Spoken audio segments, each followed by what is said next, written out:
गणेश पट्टनायक दोकान सील घटना 3 वर्ष पर राय आसला। व्यवसायी गणेश को चाबी हस्तांतर। गंजाम बड़ बजार ठारे थिबा मार्केट कॉम्प्लेक्स मालिक विनोद पाढ़ी एवं दोकानी गणेश पट्टनायक मध्य कौनसी कारणरू को नहीं विवाद सृष्टि होगा पर एने घर मालिक पाढ़ी गणेश को दोकान खाली करने को कही। गणेश किछि दिन समय मागिथिले न शुणी पाढ़ी गंजाम थाना रे लिखित अभियोग करने पर गत 3/5/2023 रे गंजाम बड़ बजार ठारे थिबा गणेश मीठा दुकान तथा भेराइटी स्टोर को गंजाम थाना पुलिस सील करथिला।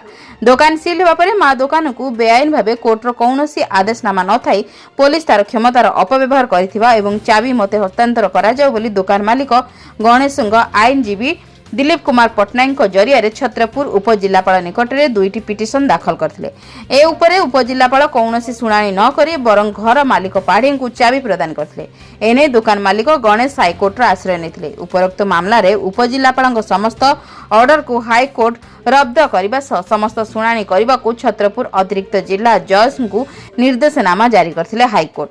समस्त पक्ष को भित्ति करी अतिरिक्त जिला जज प्रदीप कुमार सामल उपरोक्त मामलार गत 15/4/2026 एक सप्ताह मध्य सील होइथिबा दुकान चाबी खोली दुकान मालिक गणेश को चाबी हस्तांतर करने गंजाम थाना को निर्देश देथिले।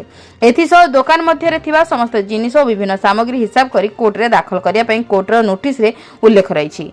ए डीजे कोर्टर ऑर्डर आसिबा परे गंजाम थाना आईआईसी सुमित्रा पात्र एएसई सुप्रभा साहू स्थानीय अतिरिक्त तहसीलदार लिली कुमारी उपस्थित रे गुरुवार पूर्वाह्न सील पड़िथिबा दुकान खोली दुकान मालिक गणेश को चाबी हस्तांतर करने सह दुकान में समस्त सामग्री और नगद 16,000 टंका प्रदान करथिले।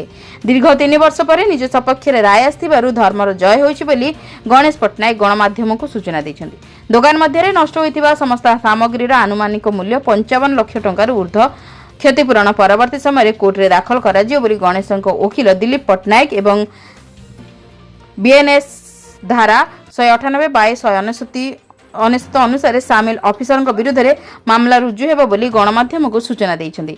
चाबी खोलिबा बेले अतिरिक्त थाना अधिकारिणी शुभलक्ष्मी कहर बड़ बजार बणिक संघ सभापति गौरी शंकर बारिक एसआई अनिरुद्ध स्वाई तहसील ऑफिसर आदित्य नारायण एआरआई लालकृष्ण दास प्रमुख उपस्थित थिले। गंजाम बटकृष्ण राउलଙ୍କ रिपोर्ट जन अधिकार लाइव।